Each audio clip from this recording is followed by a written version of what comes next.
Ini bacanya apa anak-anak?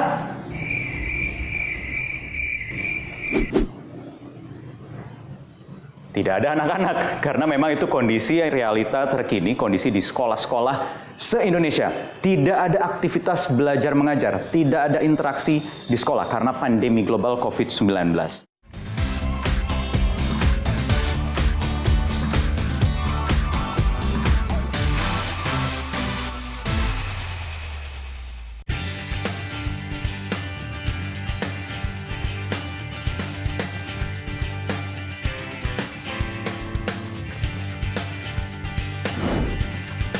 Oke, Ayah kerja dulu ya. Oke.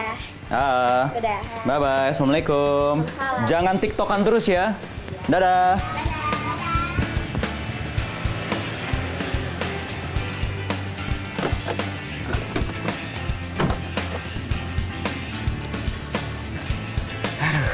Pusing.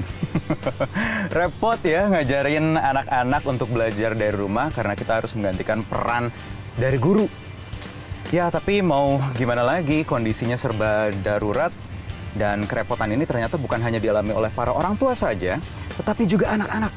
Karena ada hasil survei dari Komisi Perlindungan Anak Indonesia atau KPAI yang menyebutkan bahwa lebih dari 70% responden, ada ribuan responden yang ikut dan mereka adalah anak-anak usia sekolah, menyatakan tidak bahagia selama menjalani belajar dari rumah.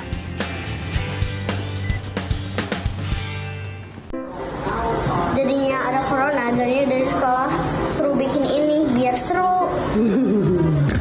Hi guys, my name is Ranger and I'm gonna show you about balanced lifestyle.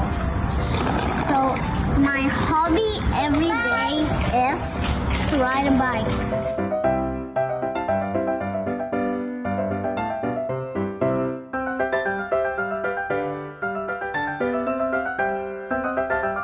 Halo, nama saya Luminita Quincy Namora dari kelas 1B.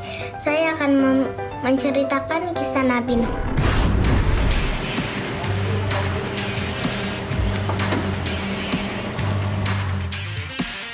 Sudah 2 bulan ini sebenarnya sejak pertengahan Maret 2020 lalu, Presiden Joko Widodo meminta kita semua untuk bekerja dari rumah, belajar dari rumah, dan juga beribadah di rumah.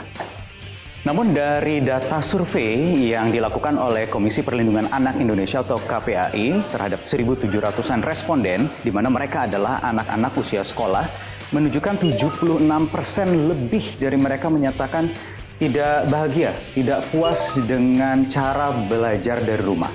Rata-rata mereka mengeluhkan karena beban tugas yang diberikan terlalu banyak dan juga deadline-nya yang berdekatan antara satu tugas mata pelajaran dengan tugas mata pelajaran yang lainnya.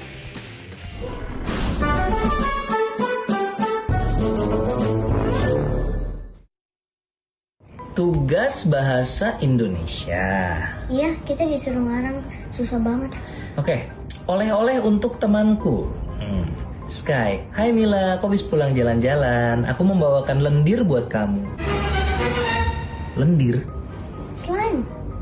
Kok lendir? Ya jangan salahin aku lihat di kamus, slime itu lendir, salahin kamusnya dong. Ya, kakak tulis aja slime gitu, nggak usah diterjemahin. Lah kan ini tugas bahasa Indonesia. Hai Sky, terima kasih untuk lendirnya. Tapi aku sudah tidak suka lendir. Itu sangat kemarin. Maksudnya gimana sih, Kak? It's so yesterday, you know? It's so yesterday itu sangat kemarin. Gini. Kalau ada expressions dalam bahasa Inggris, kakak mau kayak cari versi Indonesianya tuh jangan diterjemahin, tapi kakak cari kalimat yang maksudnya mirip-mirip gitu loh. Misalnya? Ya misalnya, it's so yesterday. Kakak bisa cari misalnya, itu kan kuno banget gitu loh. Kuno? Please deh Pak, itu kan bahasa bapak-bapak. Ini kan dialog anak SD. Ya pokoknya gini, kalau ada expression dalam bahasa Inggris, terus kakak nih mau bikin bahasa Indonesianya, jangan diterjemahkan kata per kata. Oke? Tapi dicari padanannya. Oke? Oke. Padanan itu apa?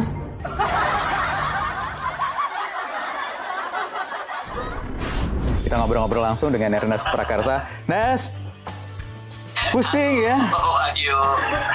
Ya, begitu deh. kita kan nggak terbiasa ya harus nemenin anak-anak belajar, tingkat kesabarannya tuh belum terlatih gitu. Tingkat kesabarannya belum terlatih. Jadi benar-benar kita sebagai orang tua benar-benar diuji ya. 2 bulan nih, udah dari Maret sampai pertengahan Mei sekarang, anak-anak belajar di rumah. Apa aja keluhannya? Belajar di rumah kalau si kakak sih kasihan, sebenarnya kangen teman-teman sih, lebih kangen teman-teman aja. Yes, gitu. benar. Jadi problemnya adalah sebenarnya lebih ke interaksi ya, karena mereka jadi nggak bisa ketemu sama teman-teman.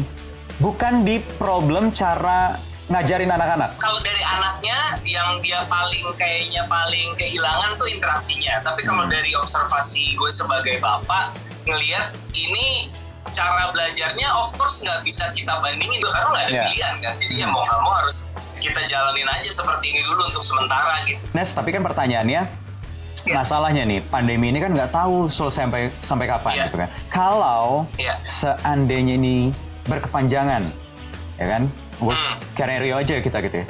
Menurut lo, apa yang harus dilakukan oleh pemerintah dalam hal pendidikan? Kalau dalam hal pendidikan, buat gue sebagai orang tua prinsipnya, kita kan sekarang ini menghadapi situasi yang kita belum pernah hadapi sebelumnya ya. Jadi apapun yang kita lakukan, kalaupun tidak perfect, kalaupun tidak ideal, it's simply a coping mechanism aja selama kita bisa cari cara untuk bertahan gitu, survive aja dulu gitu. Jadi kalau buat gue sih ngelihatnya segala yang tidak ideal ya ditahan-tahanin dulu. Kalau pemerintah misalnya yang bisa dilakukan, contoh bisa nggak menjamin misalnya koneksi internet gitu, simple itu gitu. Karena online learning ya apakah pemerintah bisa memfasilitasi misalnya di daerah-daerah yang gimana anak-anak mau online learning, internet aja mereka nggak ada misalnya, apakah itu bisa difasilitasi kayak gitu misalnya. Jadi concernnya ke sana ya, akses untuk teknologi terutama telekomunikasi ya. Iya, kadang-kadang kan kita nih terdistract sama yang ada di sekitar kita. Iya anak-anak bisa kok belajar di rumah, cuman kan Indonesia bukan Jakarta doang gitu, di luar sana. Apa kabar di luar sana gitu yang suruh belajar online, internet aja nggak punya. Mudah-mudahan semua cepat berlalu deh ya, bisa cepat selesai supaya kita semua juga nggak terbebani, apalagi teman-teman yang tadi yang belum dapat akses telekomunikasi tadi ya. Ernest Prakasa, terima kasih bro sudah bergabung di 15 Minutes. Bye. Ternyata bukan hanya orang tua di Indonesia saja yang mengalami kesulitan untuk menemani anak-anaknya belajar dari rumah, tetapi juga di banyak negara karena memang COVID-19 ini sudah menjadi pandemi global. Teman saya yang tinggal di Amerika punya ceritanya. Kita saksikan bersama-sama. Halo Wahyu, halo pemirsa, saya Vina Muftadi, reporter VOA dari kota Silver Spring, negara bagian Maryland. Dan seperti yang bisa Anda lihat, saya juga seorang ibu. Halo. Nah, yang ini adalah usia sekolah. Namanya? Lana. Lana kelas? Lana kelas 3. Belajarnya ke sekolah atau online? Online, Kak, karena kalau ke sekolah bisa ketularan. Karena COVID-19. Jadi berdasarkan kurikulum mereka itu menyediakan directive learning. Ini setiap hari selalu bertemu dengan guru sedikitnya 1 jam 1 hari. Kemudian juga memberikan waktu untuk si anak belajar secara mandiri. For my project, you're gonna have to put it in sand and then the sand. Pihak sekolah ini kemudian juga mengeluarkan panduan isinya tentang online learning information. Mereka tidak akan mengeluarkan rapot untuk Cawu keempat ya. Lebih suka belajar di sekolah atau belajar di rumah? Belajar di sekolah karena kalau di rumah sometimes you're kind of bored, dan ke sekolah ada teman-teman. Today, I am announcing the closure of schools for the remainder of the 2019-20 academic school year.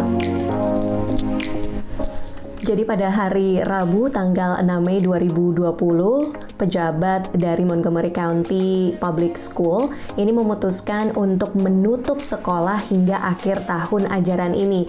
Jadi sepertinya kami harus melakukan online learning lebih lama lagi.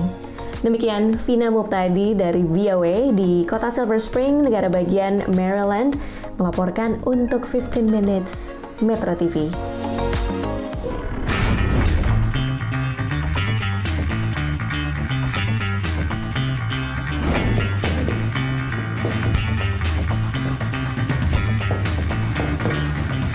Ini bacanya apa anak-anak?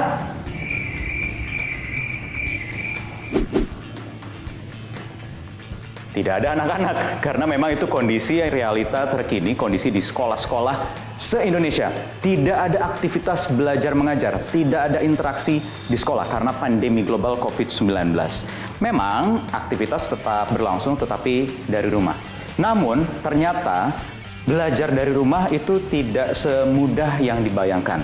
Survei dari Komisi Perlindungan Anak Indonesia menyebutkan bahwa 79% responden dari ribuan anak-anak di Indonesia ternyata tidak puas belajar dari rumah karena tidak ada interaksi. Mereka tidak bisa ngobrol dengan teman-teman di kelasnya, rindu untuk berjumpa dengan teman-teman di kelasnya, bahkan juga rindu bertemu dengan guru-gurunya yang selama ini bisa berinteraksi setiap hari, sekarang terbatas. Apa yang terjadi dengan anak-anak didik kita? Di rumah enak kok, tetapi masih banyak yang ternyata tidak puas belajar dari rumah. Iya, ada, kalau dari survei KPAI memang ada 76,8 siswa mengaku merasa tidak senang belajar di rumah. Tapi penyebabnya sebenarnya adalah karena tugas aja gitu. Jadi tidak ada interaksi, mereka rindu interaksi. Survei menyatakan bahwa tugasnya memang menumpuk, justru lebih berat dibanding ketika mereka berada di sekolah kalau survei. Dan itu sebenarnya signifikan dengan survei guru, karena guru juga mengatakan bahwa dia hanya ngasih tugas gitu. Ini sudah sangat dekat sekali dengan tahun ajaran baru. Betul. Bagaimana kira-kira? Kalau memang ini panjang, maka pertama kurikulum situasi darurat jelas harus ada. Yang kedua adalah harus ada sebenarnya persiapan berpikir bahwa ini kita baru mulai sekolah nanti di 2021 ya. Yang kedua tetapi diperkirakan bahwa akan berhenti di September. Kebutuhan yang utama adalah kalau ini panjang, kami meminta negara menggratiskan akses internet pada jam PJJ berlangsung. Jadi misalnya guru dan murid jadinya sama-sama kebantu, rumah-rumah terbantu karena mereka sekarang kepusingan beli kuota. Data. Baik, terima kasih Retno Listiarti, Komisioner KPAI. Menarik kalau melihat hasil temuan survei KPAI tadi bahwa mayoritas responden anak-anak usia sekolah ternyata tidak bahagia ketika harus menjalani belajar dari rumah. Bahkan mereka juga mengharapkan interaksi yang lebih dengan teman-teman di sekolah seperti biasanya dan juga guru-guru atau tenaga pengajar. Apa yang menyebabkan ini terjadi? Saya akan tanyakan langsung kepada Ketua Pengurus Besar Persatuan Guru Republik Indonesia atau PGRI, Dudung Koswara yang sudah hadir di depan monitor saya ini. Apakah tidak dirasa perlu ada kurikulum darurat yang disesuaikan dengan kondisi serba sulit untuk sekarang ini? Kurikulum itu kan jawaban terhadap tuntutan zaman. Bahwa kurikulum itu memang di saat kondisi seperti ini kita harus pertimbangkan ada kurikulum darurat. Sehingga proses atau transfer pengetahuan kepada anak didik, apapun situasinya, maka itu harus tersampaikan. Maka kurikulum darurat perlu dipertimbangkan. Dalam hal ini Kementerian Pendidikan bekerja sama dengan para pakar pendidikan juga melibatkan organisasi profesi. Sehingga nanti formula di kurikulum darurat ini benar-benar efektif, bisa dinikmati atau bisa menjadi sesuatu hal yang menyelamatkan anak didik di masa wabah seperti ini. Anak-anak dan juga tenaga pengajar juga tentunya akan dimudahkan begitu ya. Baik Pak Dudung Koswara, terima kasih sudah bergabung bersama kami di 15 Minutes.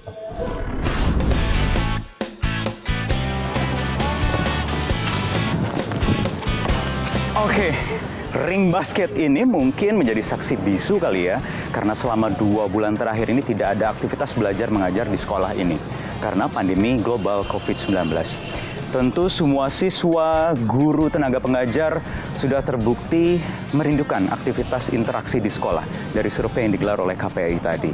Jadi memang rasanya perlu ada solusi, jalan keluar yang baik bagaimana agar anak-anak didik kita, masa depan penerus generasi bangsa ini bisa mendapatkan pendidikan yang benar-benar maksimal dan tepat di tengah situasi darurat seperti ini. Apakah nanti akan segera ada yang namanya kurikulum darurat? Semoga saja. Kita berjumpa lagi di 15 Minutes minggu depan. Saya Wahyu Wibowo. Bye-bye.